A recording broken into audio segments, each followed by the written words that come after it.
Graças e paz. Hoje eu quero conversar com os irmãos sobre o fim do mundo. Mas para falar do fim do mundo, é preciso que nós relembremos o seu começo. E o começo está registrado no livro do Gênesis, lá no capítulo 1, quando Deus criou todas as coisas e no final do capítulo 1, nós temos uma informação que viu Deus que tudo o que criara era muito bom. E quando temos essa expressão que a criação era muito boa, isto reflete o ser de Deus. Deus era perfeito e a sua criação também foi realizada perfeitamente. Isto significa que havia ordem, que havia harmonia na criação. Deus criou um mundo perfeito. Não havia problemas, não havia dificuldades. Mas nós sabemos que esta condição foi mudada de acordo com o registro que está no capítulo 3 do livro do Gênesis, aquele texto que mostra a entrada do pecado na nossa história.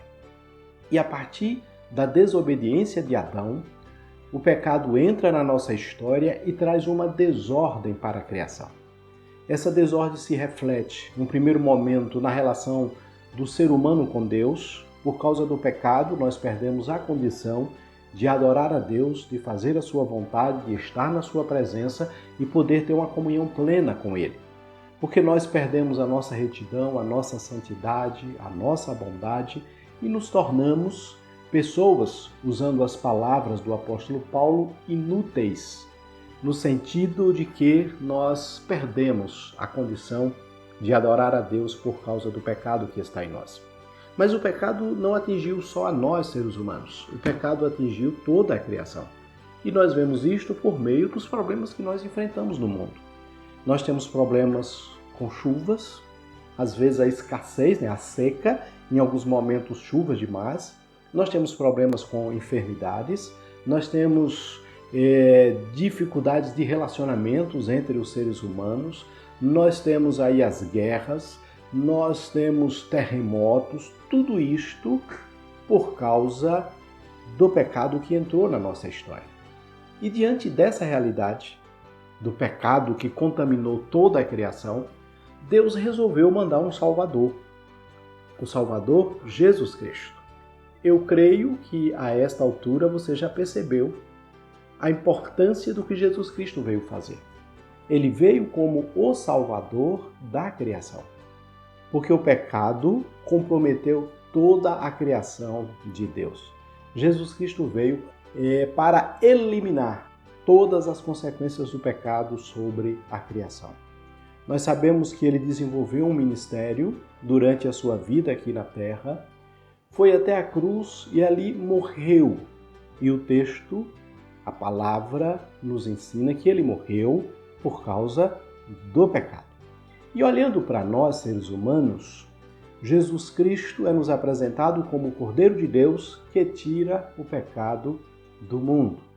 Em relação a nós, significa que, quando eu reconheço Jesus Cristo como sendo o Salvador, o Filho de Deus, e creio nele e peço misericórdia e perdão pelos meus erros, a Bíblia diz que eu sou perdoado e por causa desta condição de fé em Cristo Jesus, a minha relação com Deus ela é restabelecida por causa da obra de Cristo que é aplicada à minha vida.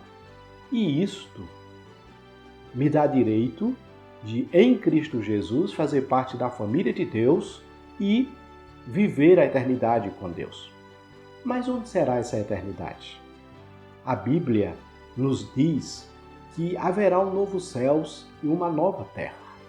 E é lá, no novo céus e na nova terra, que aqueles que creram em Jesus Cristo vão habitar com Deus para sempre.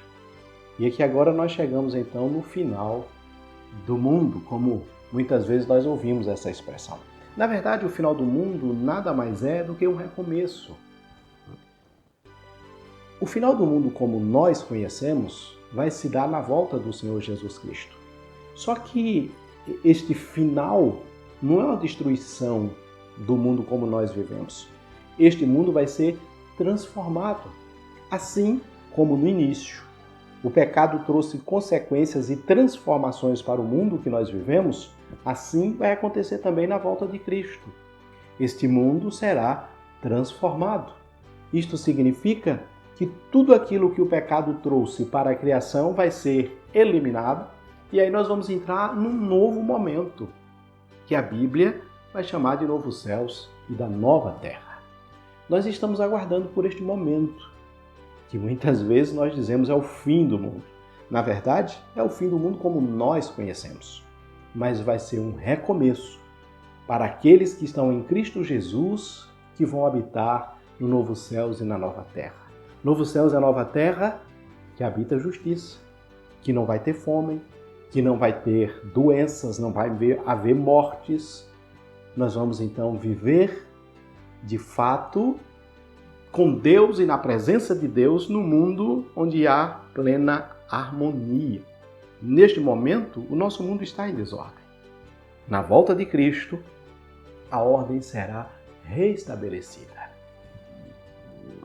Na época de Pedro, já no início, no início mesmo da igreja cristã, já havia algumas pessoas questionando a demora da volta de Cristo.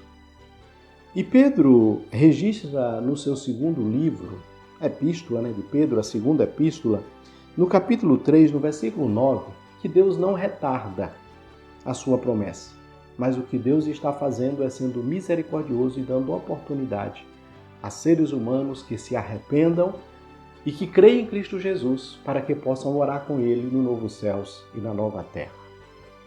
Nós estamos aguardando este momento. Pedro, aqui nesse mesmo livro, no capítulo 3, é o segundo livro, capítulo 3, eu vou ler o versículo 10. Olha o que diz aqui o versículo 10. Falando sobre a vinda de Jesus Cristo. Virá, entretanto, como ladrão, o dia do Senhor, no qual os céus passarão com estrepitoso estrondo, e os elementos se desfarão abrasados, também a terra e as obras que nela existem serão extinguidas. Visto que todas essas coisas hão de ser assim desfeitas, deveis ser tais como os que vivem em santo procedimento e piedade, esperando e apressando a vinda do dia de Deus, por causa do qual os céus insediados serão desfeitos e os elementos abrasados se derreterão. Nós, porém, segundo a sua promessa, esperamos novos céus e nova terra, nos quais habita justiça. Quando nós lemos o texto, parece que esse mundo vai ser destruído plenamente. Mas, na verdade, a ideia, quando você vai estudar na sua origem, é a ideia de transformação. Nós vamos ter um mundo transformado, que João diz aqui no versículo 3, nós aguardamos o novo céus e a nova terra. Então, seria esses céus e terra que foram transformados. E ali nós vamos viver na presença de Deus. E ele termina dizendo, onde habita justiça. Como nós devemos, então, viver nesses tempos que temos presenciado? Precisamos, queridos, saber quem nós somos e que em Cristo Jesus nós estamos caminhando para esse desfecho final. Isso deve trazer para nós tranquilidade, alegria e a convicção de que a palavra de Deus está se cumprindo e que por isto eu devo glorificar a Deus e buscar fazer a sua vontade, viver como aqueles que estão esperando o Senhor Jesus Cristo. O fim do mundo para os cristãos é bênção.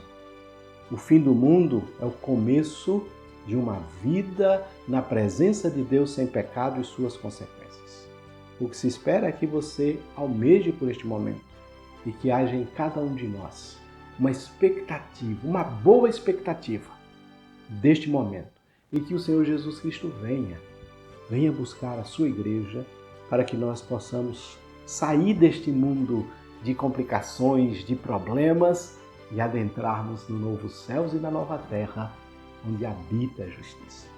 Que o Senhor nos ajude e que nós possamos pregar o Evangelho para que outros também possam ir morar nos céus, no novo céus e na nova terra. E que nós possamos nos alegrar no Senhor e esperar por esse glorioso dia, no qual todas as consequências do pecado serão desfeitas e nós vamos viver na presença do Senhor eternamente. Ao Senhor, pois, seja a honra e a glória, porque Jesus está fazendo a sua obra e nós estamos aguardando o momento que Ele vai completá-la, para que assim nós possamos entrar num novo momento da nossa história, um novo momento de adoração e glorificação ao nosso Deus de modo pleno, novos céus e na nova terra. Que o Senhor nos ajude e que nós possamos continuar firmes. Maranata, vem Jesus.